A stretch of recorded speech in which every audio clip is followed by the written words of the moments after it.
This is Lee Jordan, and that's the Thames River in London, Ontario, Canada. Birthplace in 1902 of the man who, it's rumored, invented New Year's Eve, Guy Lombardo. This is the house where he was born. Guy's father, Gaetano Lombardo, started all 7 of his children on musical instruments. Music, in his words, was a light load to carry. The Canadians, before they became royal, included Guy, Carmen, and Liebert Lombardo. Guy was the leader because he was the oldest and he played the violin. 1929, I think, was the year of your big break. What do you mean exactly by big break? Well, the big break means that when you're from London, Ontario, Canada with a 9-piece band and you're unknown and you get a chance to go to a city like Chicago and they put you on the air and the station manager was a CBS, became a CBS outlet too, by the way, Lester Atlas called and said, stay on all night. We're supposed to have 15 minutes. And by midnight, we did. We went on from 9 until midnight, and the place was full of people. And we were absolutely unknown up to that time. And the next morning, we had an offer from Wrigley Chewing Gum to do a commercial program. Now, I think that's a big break. When you're absolutely unknown at 8:30 the night before, and you're offered a commercial at 8:30 the next morning, I think that's pretty good success. I agree. Thus was the legend born. Everyone agreed it wouldn't be New Year's Eve without Guy Lombardo. And perhaps the most spectacular setting for Guy's annual spree took place in 1956 in the main concourse at Grand Central Station. It was a night to remember.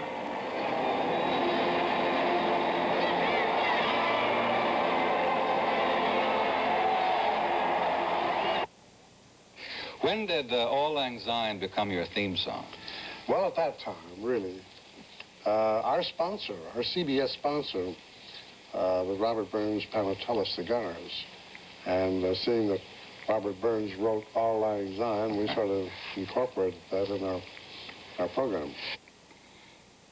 As Guy Lombardo's fame spread nationally, his interests included the port of call in Miami Beach. Guy's passion for speedboating was climaxed in 1946 by his winning the Gold Cup, the sport's greatest prize. And no visitor to Guy Lombardo's mammoth musical productions at Jones Beach on Long Island will ever forget Guy's entrance, as good as anything else in the show.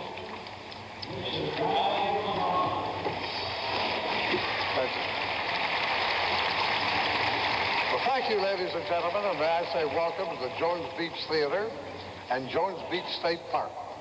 Now, if you will you please stand and sing our national anthem? And after the show, in the tent, they danced to the sweetest music this side of heaven.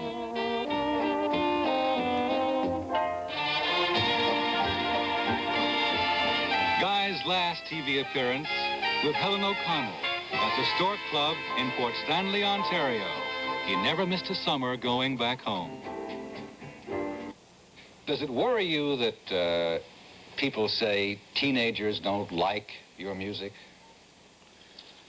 No, because, Lee, we've been in the business long enough to know that we'll get them sooner or later.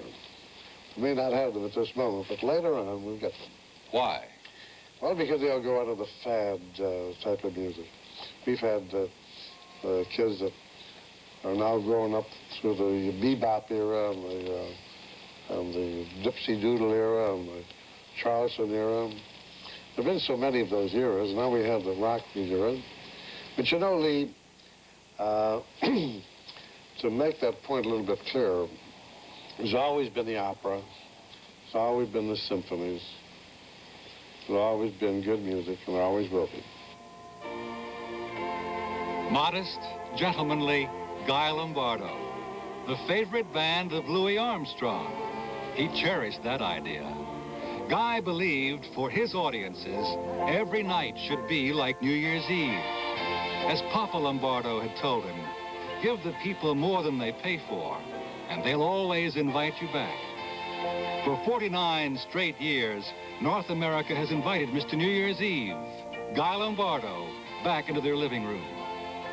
This New Year's Eve, Guy is making the sweetest music both sides of heaven.